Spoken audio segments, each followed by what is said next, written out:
High everyone, welcome back to my channel. कशा आहात सर्वजण? मस्त मजेत ना? तर माझ्या हॅपीला काल झोप लागली नव्हती रात्रभराची. त्याला त्याच्या मित्राकडे जायचं होतं. फायनली त्याच्या मित्राकडे तो येऊन पोहोचला आणि खूप खुश झाला. त्याचा दुसरा तिसरा मित्र कोणीच नसून तो म्हणजे त्याच्या मामाचा मुलगाच आहे. दोघांची फ्रेंडशिप खूप आहे. तर दोघांना मिळून एका वॉटर पार्कला जायचं होतं. तर तिथे सर्वजण मिळूनच आम्ही गेलो होतो. तर गेल्याच्यानंतर खूप मौज मजा आणि मस्ती केलेली आहे. आणि हा जो आमचा पेरू आहे तर खूप घाबरतो पाण्याला. तर पहिल्याच वेळेस स्टार्टिंगला तो वॉटर पार्कला आलेला आहे, त्यामुळे तो छोटे छोटे राईड खेळतो आणि छोट्या पाण्यामध्येच खेळणं खूप पसंत करतो. तर रेन डान्स वगैरे त्याला खूप आवडला आणि अशा मोठ्या राईड तो नको म्हणतो.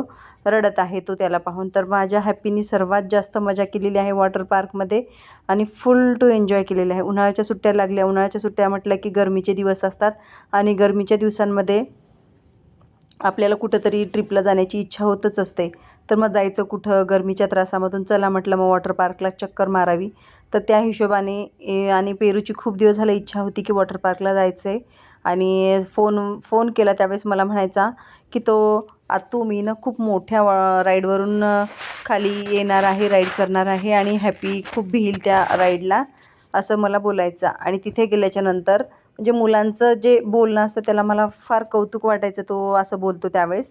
तर तिथे गेल्याच्यानंतर त्याला पाण्याच्या जवळ घेऊन गेले की तो अगदी भ्यायला लागला. पण खूप मोठ्या मोठ्या गप्पा मारायचा आणि त्या गप्पा ऐकून आम्हाला पण म्हणजे खूपच छान वाटायचं की एवढा छोटा मुलगा एवढ्या छान छान गप्पा मारतो आहे. तर त्याच्या परीने त्याने खूप एन्जॉय केलेलं आहे. मस्तपैकी टूर पण झाला आमचा आणि आम्ही बाहेरची खाण्याची वेळ वगैरे एवढं काही आलीच नाही. आईस्क्रीम वगैरे थोडंसं स्नॅक्स वगैरे मुलांसाठी घेतलं, पण घरच्यांसाठी आम्ही भरपूर असे डबे घेऊन गेलो होतो. तर घरचं जेवण हे घरचं जेवणच असतं. बाहेरचं खाण्यापेक्षा, इथलं तिथलं खाण्यापेक्षा मला तर कधीही घरचं जेवणच आवडतं आणि पौष्टिक पण आणि स्वच्छ आणि चांगलं पण असतं. तर आम्ही पनीरची भाजी वगैरे, पोळी आणि खिचडी वगैरे असं बरंच काही, वॉटरमेलन कट करून किंवा मुलांना पराठे वगैरे असं काही वेगवेगळं घेऊन गेलो होतो. फ्रुट्स पण काय होते त्याच्यासोबत, आईस्क्रीम पण घेतल्या होत्या, दही, ताक, मठ्ठा असं वेगवेगळे आयटम होते. त्यामुळे मुलांना असं बाहेरचं काही एवढं घेण्याची वेळ आलीच नाही. तर पोरांनी भरपूर असा एन्जॉय केलेला आहे आणि 2 ते 3 तास मुलांचे कुठे गेले हे सुद्धा कळलं नाही. एवढं छान वाटलं त्यांना. माझ्या हॅपीने खूप खूप खूप असा एन्जॉय केला की आधी मला खूप त्याची काळजी वाटायची आणि खूप घाबरायचा तो पाण्याला.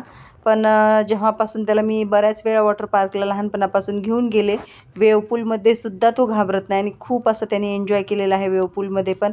आणि प्रत्येक राईडला तो खुशीखुशीने आधी पळत असतो. हो. आणि हे पहा, त्याला किती मागच्या साईडला घेऊन जात आहेत वॉटर पार्कमध्ये, वेव्ह पूलमध्ये, तरी पण तो घाबरत नाही.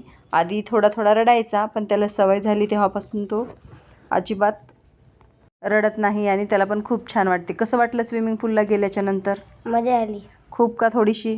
खूप. कोण होतं तुझ्यासोबत मजा करायला? पेरू. आणि आवडलं का मग पेरूसोबत खेळायला तुला?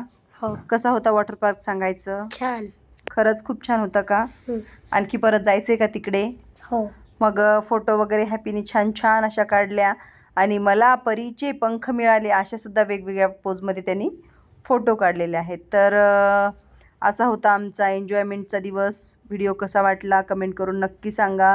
व्हिडिओ आवडला असेल तर व्हिडिओला लाईक, कमेंट आणि नवीन असाल तर चॅनलला सबस्क्राईब करायला मात्र विसरायचं नाही. बाय.